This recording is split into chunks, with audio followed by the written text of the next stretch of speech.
Hello guys, welcome back to my new another blog. So আজকের ব্লগটা কিন্তু তোমাদের সাথে শেয়ার করব, যেটা হচ্ছে এখনও পুজো আসেনি কিন্তু পুজো স্টার্ট হয়ে গেছে কলকাতায়, যেটা সবাই জানো। আমাদের কিন্তু আগেকার মতন মানে মহালয়া আসার পর পুজো স্টার্ট হয় তা না, এখন কিন্তু ট্রেন্ডিং হয়ে গেছে পুজোর 10 দিন আগে থেকেই কলকাতায় পুজো স্টার্ট। তো এখন আজকে আমি এসেছি শ্রীভূমিতে ঠাকুর দেখতে।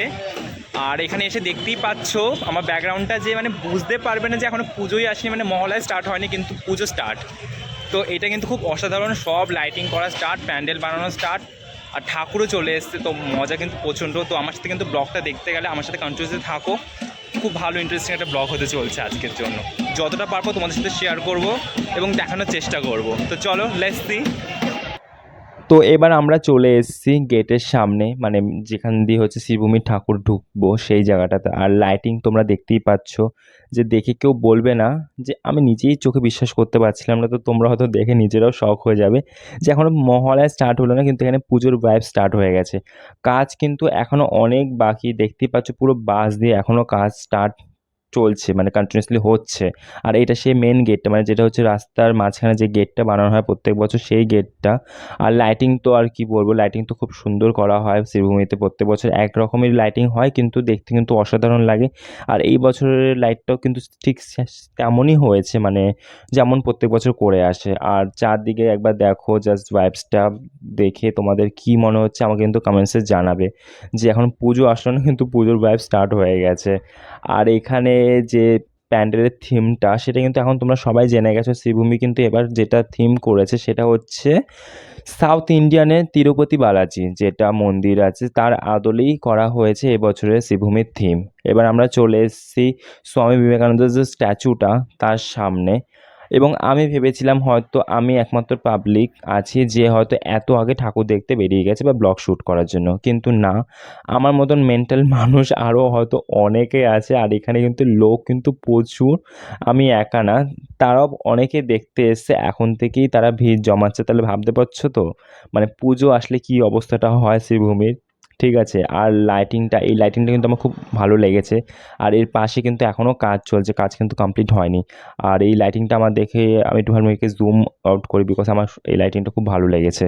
ঠিক আছে। আর চারদিকে এত সুন্দরভাবে লাইটিং দিয়ে এখন থেকে সাজানো হয়ে গেছে যে তোমাদেরকে কি বলবো, মানে প্রত্যেকটা বাড়ি, প্রত্যেকটা রাস্তা, প্রত্যেকটা গেট সুন্দরভাবে লাইট দিয়ে সাজানো এবং এখন থেকে লাইট জ্বলছে। আর এই যে প্যান্ডেলটা দেখতে পাচ্ছ, এটা নিশ্চয়ই তোমরা সবাই বুঝতে পারছো, এটা কিন্তু শ্রীভূমি ঢোকার আগে যে একটা প্রথম পান্ডালটা যেটা পড়ে সেটা। তো চলো তোমাদের একটু ভিতরে গিয়ে ঠাকুরটা দেখাই। ঠাকুরটা কিন্তু আমি যখন দেখলাম, সত্যি বলছি এত সুন্দর লেগেছে, মানে ঠাকুরের পুরো সেট আপ করা হয়ে গেছে এবং ঠাকুরটা পুরো একদম মানে কঞ্চি বাঁশ ওরকম টাইপের দিয়ে ডিজাইনটা পুরো বানানো হয়েছে, মানে পুরো ব্যাকগ্রাউন্ড গয়নাগাটি সব কিছু ব্যাম্বু যেটা বাঁশের সেই ডিজাইনে বানানো হয়েছে। তারপর তো তোমরা দেখতে পাচ্ছ এই যে রাস্তার দুপাশে যে লাইট, আর এই লাইটের যে কালার, সেটা একমাত্র যারা 19s বাচ্চারা, ছেলেমেয়েরা, তারাই বুঝতে পারবে এর মর্মটা। বিকজ আমাদের সময় কিন্তু এই লাইটগুলোই চলতো, এখন তো অনেক এই লাইট কমে গেছে। যেটা কিন্তু আমি এখানে শ্রীভূমিতে দেখছি যে এই লাইটটি পুরো এত সুন্দরভাবে সাজানো হয়েছে কি বলবো। তো চলো এবার তোমাদের আমি ভিতরে নিয়ে যাবো। এবার আমি শ্রীভূমির ঠাকুরটা যদি, আমি জানি না এখন খোলা আছে না বন্ধ আছে, বাট যদি ওপেন থাকে তাহলে তো খুব ভালো, তোমাদেরকে দেখাবো। আর যদি না থাকে ইন বাই চান্স আর হবে না, বাট যতটা পারবো তোমাদের সাথে শেয়ার করবো। তো চলো এখন আমি যাচ্ছি শ্রীভূমির ভিতরে ঠাকুর দেখতে। আমরা সকলেই জানি যে শ্রীভূমিতে কিন্তু সিকিউরিটি প্রচণ্ড টাইট, মানে হচ্ছে পুলিশ এবং গার্ড সবসময় থাকে। তো সেটা দেখতেই পাচ্ছ, সামনে পুলিশ দাঁড়িয়ে আছে। আর এই শেপ টেম্পল টাইপের যেটা বানানো হয়েছে, মানে থিমটা খুব অসাধারণ হয়েছে। কাজ কিন্তু এখনও জোর কদমে চলছে। আমাকে অ্যাকচুয়ালি ঢুকতে দিচ্ছিল না, আমি জাস্ট একটা টেকনিক বললাম যে আমি এখানকার লোকাল, আমাকে কেন আপনি ঢুকতে দেবেন না, সেই বলে ভিতরে ঢুকেছি। তারপর ঢুকে আমি যে থিমের যে, দেখতেই পাচ্ছ এত সুন্দরভাবে ডেকোরেশন করে সাজানো হয়েছে। কাজ কিন্তু এখনও কমপ্লিট হয়নি, কিন্তু লোক জাস্ট দেখো, তাদের এই যে এনারা কাজ করতে কিন্তু সত্যিই অসুবিধা হচ্ছিল, বিকজ এত লোক হয়ে গেছে তারা কাজ করতে পারছিল না ঠিক মতন। কিন্তু কি করবে বলো, আর সবাই ঠাকুর দেখতে এখন থেকেই ভিড় জমাচ্ছে, তো আর কিছু করার নেই। তো ওদেরও কাজ করতে প্রচণ্ড প্রবলেম হচ্ছিল।